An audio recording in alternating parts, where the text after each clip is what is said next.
Assalamualaikum warahmatullahi wabarakatuh. Teman-teman, selamat datang kembali di channel Sobat Vios nih teman-teman.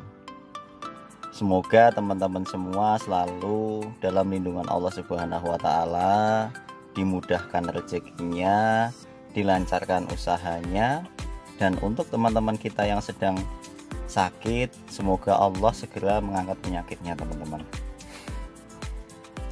Oke teman-teman, ini masih pagi ya teman-teman, cuman saya ingin berbagi ilmu sedikit aja buat teman-teman semua. Saya ingin sharing buat teman-teman semua terkait dengan indikator, karena memang ada beberapa orang yang mengabaikan tanda indikator pada dashboard teman-teman. Sekarang kita akan membahas indikator yang ini. Karena ini masih dingin, jadi pindah ya teman-teman ke bawah. Lambang kunci, indikator lambang kunci. Ini adalah indikator yang mengindikasikan ketika kita berkendara tiba-tiba dia menyala, itu menunjukkan adanya overheat teman-teman, atau mesin panas ya teman-teman. Nah, lalu apa yang harus kita lakukan ketika lampu indikator itu nyala saat kita berkendara, terutama berkendara jarak jauh? Apakah aman dipaksakan atau tidak? Jadi penjelasannya seperti ini teman-teman. Ketika mesin panas, itu kita diwajibkan untuk menepi teman-teman, untuk indikator yang suhu temperatur tadi. Biasanya kalau mesin panas dia akan berkedip dulu teman-teman. Ketika makin naik suhunya, dia akan nyala terus-terusan. Nah, pada saat yang seperti itu, ketika dia mulai berkedip, seharusnya kita harus menepi. Karena apa? Ketika kita paksakan, resikonya adalah overheating. Nah, overheating ini bisa mengakibatkan bengkoknya silinder head. Nah, resikonya nanti kita turun mesin. Apalagi kita ketahui mesin Vios ini blok mesinnya menggunakan aluminium ya teman-teman.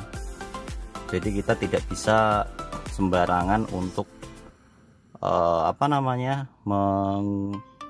mengganti gitu loh. Makanya apa yang harus kita lakukan? Mari saya tunjukkan. Yang pertama adalah kita harus membuka kap mesin, menepi dan membuka kap mesin.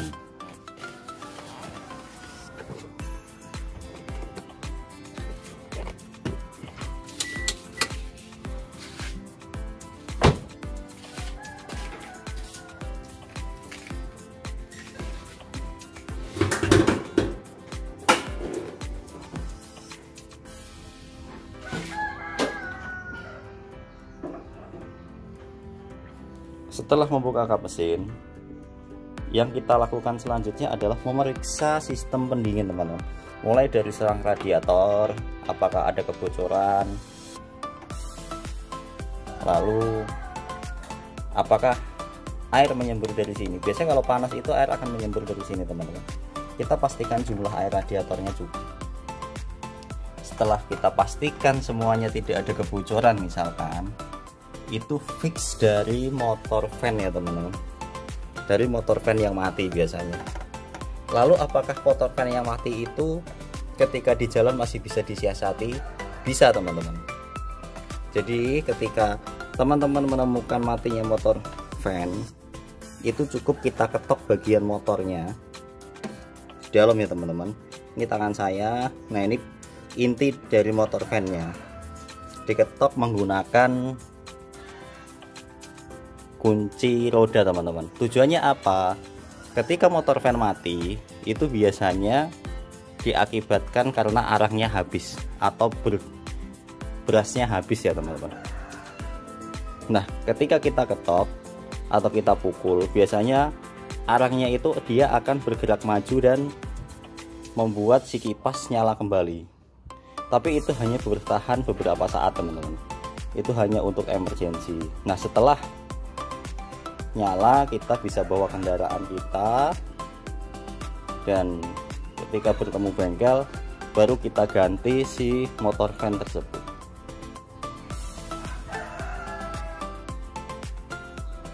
Jadi khusus lampu indikator temperatur mesin itu jangan sekali-sekali dipaksakan ya teman-teman, karena kalau dipaksakan akibatnya sangat-sangat fatal. Harus menepi dan memeriksa apa penyebab mesin panas teman-teman.